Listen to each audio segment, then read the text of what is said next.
Hey, this is Mark with 5 Valley Restoration. Today we're here with JJ Coach, also known as Justin. He is our mitigation manager. We're going to talk about PPE, the importance of PPE, what it is, and the way that we don it and remove it. PPE basically stands for personal protective equipment.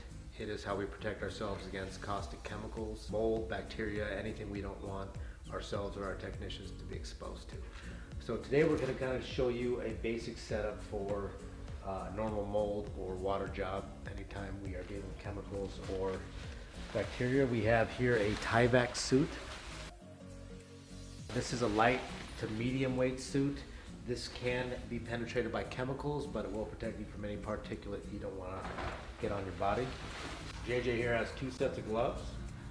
One is a latex. We use that underneath our topical glove. This protects you from any punctures. This protects you from more fine particulate or chemical you don't want to get on your skin. We have a half face mask. Basically, this just covers your mouth, your nose to protect your breathing airways from any chemicals or particulate. It does not protect your eyes. And then we have the full face mask here, which basically protects your entire face. We like to use this anytime we're using a heavy chemical that we don't want to splash, or anytime we have a mold spore situation we don't want our eyes to intake. Well, as you see here, we have 2 different filters. These are the standard particulate and odor vapor particulate, both P100s. We use this in a situation where we don't want particulate being breathed in, and we use this in a situation anytime we have a vapor gas that we don't want to breathe in. We'd have different suits. We have chemical suits, we have lightweight suits, we have carbon filter particulate, we have a couple other different options, but this is our standard setup. So the most important thing when using PPE is to make sure that it actually works. And the only way you can really protect a person is to make sure that it works properly. The way you do that is to make sure you have it donned properly. Donning PPE simply means the way you put it on. So JJ here is an expert at this whole process. He's going to talk you through how he puts it on, why he puts it on the way he does, and then we're going to show you fully suited and then how we unsuit ourselves. So with the suits that we use, sometimes they have booties, sometimes they have hoods. We prefer the ones with the hoods so we can protect our head while we're respirated up. Anytime that you have one that does have a booty, you should remove your boots or shoes, put the suit on, and then put your shoes or boots on the outside. That way you're not ripping through and creating a space for contamination to get through. So this is the lightweight Tyvek suit that we were talking about. I'm gonna go ahead and first remove my boots. Undo the zipper. Put the legs on first. And step back into my boots so my feet are protected. You wanna make sure that you're sized properly, because if you are in a suit that is too small, when you reach up, you're gonna rip out your armpits. As you're crawling around, you're gonna rip out the crotch, which gives openings for any kind of bacteria, particulate.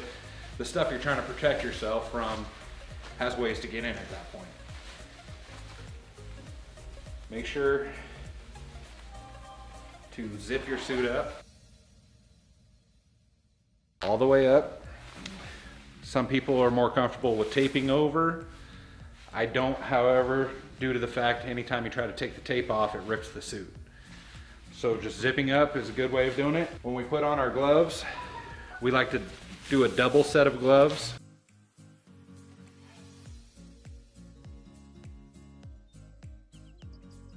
I'll have Mark give me a hand for a second. Pull the suit down, and we tape up the first set of gloves with our suit. This will protect us from anything getting in.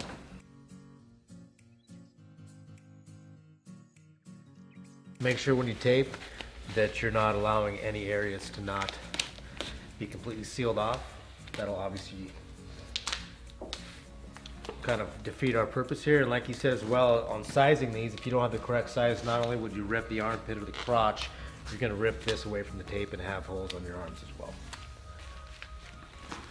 So right there, that's stopped any area for particulate or anything nasty to get into my body. After taping up the first set of gloves, because we have a clean surface here, is we'll put a secondary set of gloves over, which can be a little bit of a pain sometimes, but you'll definitely see the necessity for that.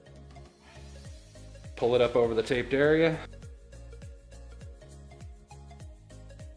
Then if for some reason you need to go stop doing what you're doing and go do something else, you can always peel off that layer and you have a clean layer underneath still.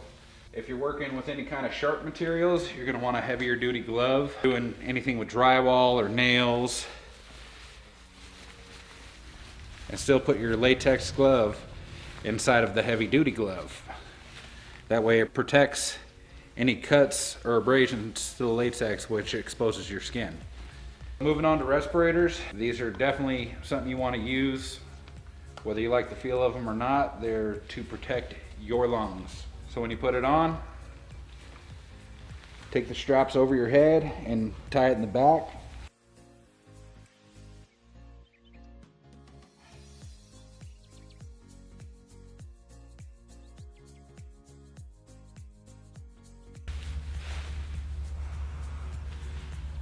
So what he's doing right now is he's making sure that he doesn't have any openings outside of the filters. When he's covering that with his hands, he's ensuring that he gets a nice tight seal. If you don't have a tight seal, you're gonna feel air rush somewhere around here in this area underneath, and he'll know he needs to tighten up a strap or two. You just wanna make sure you're checking for leaks, because if you feel air transferring either in or out, you don't have a good seal. By covering the outer cartridges and sucking in, you should feel the mask kind of vacuum and collapse on your face.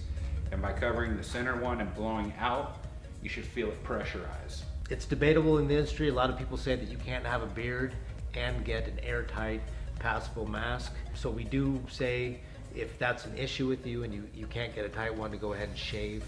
Although JJ can tell you as well that you can pass a fit test with a beard.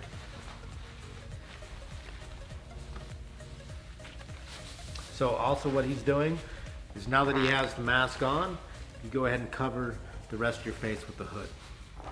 This protects everything except for your eyes and your forehead. He's obviously doing this in an application where we don't need a full face and we're not trying to protect the area that is exposed. As you can see, JJ put his hood over his respirator. The reason he did this is so he can undon his entire PPE while keeping his respirator on. The reason we do this is we decontaminate ourselves on the job site inside of our contaminated area. The reason why we do that is so we don't cross-contaminate into other areas of the home or the job site that we're on. By putting this on the way he did, he's allowing himself to stay safe. Any particulates he still might have on that PPE, he's protecting his airways from those particulates right now. You notice the way that he's rolling that down? The reason why he's rolling that down over itself is any particulate trapped on that PPE, he's basically containing within the PPE, so he's not dispersing and sporulating those spores or cross-contaminating that bacteria onto any other part of his body or the environment around him. Notice he still has his clean gloves on, and notice the respirator is still on as well.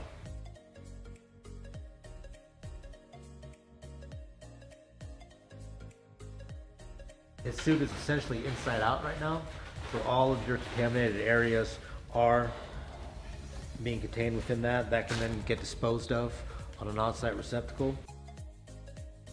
And the last process is going to be to remove your clean gloves, and just in case they are contaminated, if you notice the way that he did that is he folded up that glove inside of itself and then pulled it off again. We'll show you another close-up of that.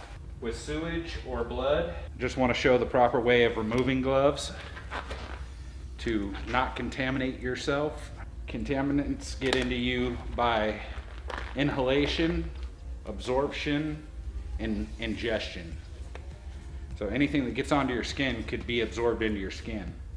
So if I have sewage or blood on these gloves, what I want to do is grab in the palm and pinch and pull it off of my fingers and ball up in this hand. Put 2 fingers inside of this glove and bring it down over the other, trapping all the contaminants inside. That way nothing gets on me. A good way to practice this is a box of these gloves and a bottle of shaving cream. If you get any shaving cream on you, you know you got blood or sewage on you at that point. And his final step, obviously, is removing his half-face mask. That was a general overview of our PPE. Here at Five Valleys, personal protection, protecting yourself, protecting those around you is one of our key components of keeping a safe job site and something we take pride in. So make sure that you follow those procedures in all of your donning and undonning of PPE